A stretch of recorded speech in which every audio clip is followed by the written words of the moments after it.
اکثر یہ خیال آتا ہے کہ شہر کی چمک دمک سالی زندگی کیا واقعی اتنی ہی شاندار ہے جتنی نظر آتی ہے؟ آج ہم ایک ایسی ہی پرانی کہانی کا جائزہ لیں گے جو ہمیں دکھاتی ہے کہ حقیقت اکثر ہماری سوچ سے کتنی مختلف ہو سکتی ہے۔ تو اس کہانی میں دو کردار ہیں جو دو بالکل الگ دنیاؤں سے تعلق رکھتے ہیں، ایک شہری چوہا اور ایک دیہاتی چوہیا۔ چلے دیکھتے ہیں کہ ان کی دنیائیں ایک دوسرے سے کتنی مختلف ہیں۔ دیکھیں، ان دونوں کی زندگیوں میں زمین آسمان کا فرق ہے۔ دیہاتی چوہیا فطرت کے قریب ایک بہت ہی سادہ اور پرسکون زندگی گزار رہی ہے، جبکہ شہری چوہا اونچی اونچی عمارتوں اور تیز روشنیوں کی دنیا میں رہتا ہے۔ ایک طرف سکون ہے تو دوسری طرف شہر کی بھاگ دوڑ۔ جب شہری چوہا اپنی کزن سے ملنے آتا ہے تو دیہاتی چوہیا بڑے فخر سے اپنے باغ کا سادہ سا لیکن صحت بخش کھانا پیش کرتی ہے، مکئی، گاجریں اور ندی کا ٹھنڈا ٹھنڈا پانی۔ یہ سب اس کی صاف ستھری اور حقیقی زندگی کی نشانی ہے۔ لیکن یہیں سے کہانی میں ایک نیا موڑ آتا ہے۔ شہری چوہا اپنی شاندار زندگی کی ایسی تصویر کھینچتا ہے جو دیہاتی چوہیا کے دل میں ایک خواہش جگا دیتی ہے۔ شہری چوہے کا یہ سوال صرف ایک دعوت نہیں، اس میں تھوڑا سا آپ کہہ لیں تکبر بھی چھپا ہے۔ وہ یہ احساس دلا رہا ہے کہ اس کی زندگی کتنی بہتر ہے، اور دیہاتی چوہیا کو یہ سوچنے پر مجبور کر رہا ہے کہ وہ اپنی سادہ سی زندگی میں کتنا کچھ مس کر رہی ہے۔ وہ ایک ایسی دنیا کی تصویر بناتا ہے جس کا دیہاتی چوہیا نے کبھی تصور بھی نہیں کیا ہوگا۔ تھیٹر، میوزیم اور ایک شاندار گھر جس میں پورے 20 کمرے ہوں۔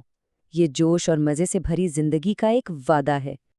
اور شہری چوہے کی باتیں اپنا کام کر جاتی ہیں۔ اس رات دیہاتی چوہیا شہر میں رہنے کے خوابوں میں کھو جاتی ہے۔ وہ خواب دیکھتی ہے کہ وہ بڑے بڑے ریسٹورانوں میں کھانا کھا رہی ہے اور مہنگی ٹوپیاں خرید رہی ہے، اور اس کا سب سے بڑا خواب بن جاتا ہے چائنیز کھانا چکھنا۔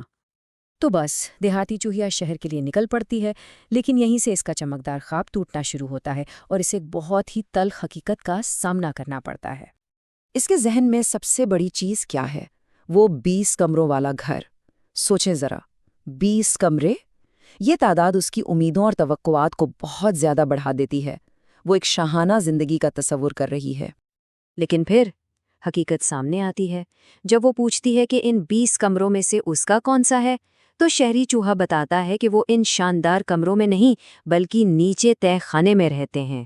یہ اس کے خواب پر پہلی چوٹ تھی۔ اور وہ وہاں اکیلے بھی نہیں ہیں۔ وہ تہہ خانہ چوہوں کے دوسرے بہت سے خاندانوں سے بھرا ہوا ہے۔ وہ سب ہم گھر ہیں۔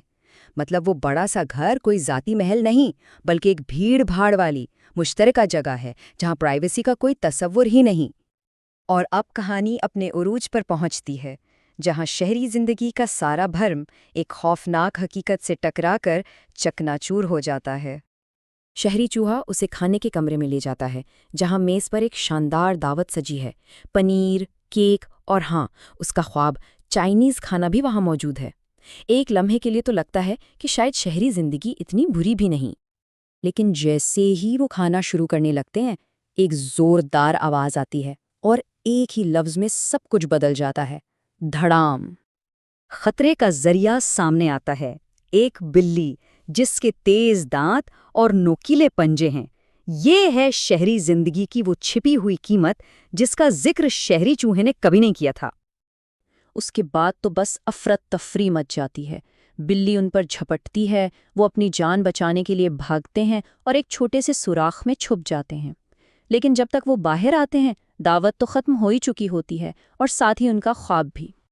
اس خوفناک تجربے کے بعد دیہاتی چوہیا ایک بہت اہم فیصلہ کرتی ہے، اور یہ کہانی ہمیں اپنے اصل سبق کی طرف لے جاتی ہے۔ وہ فوراً اپنا سامان باندھتی ہے۔ شہری چوہے کے پوچھنے پر وہ صاف صاف کہہ دیتی ہے کہ اسے گھر واپس جانا ہے۔ اس کا یہ جملہ شہری خواب کو پوری طرح سے مسترد کرنے کا اعلان ہے۔ سادہ سچائی کی قیمت پر کوئی بھی عیش و عشرت قبول نہیں۔ تو اس کہانی سے ہمیں کیا سبق ملتا ہے؟ بہت سیدھا سا ہے کہ ہر چمکتی چیز سونا نہیں ہوتی۔ اکثر دوسروں کی زندگی کی جو تصویر ہمیں دکھائی جاتی ہے، اس کے پیچھے کی حقیقت بالکل مختلف ہو سکتی ہے۔ اور یہ کہانی ہم سب کو سوچنے پر مجبور کرتی ہے۔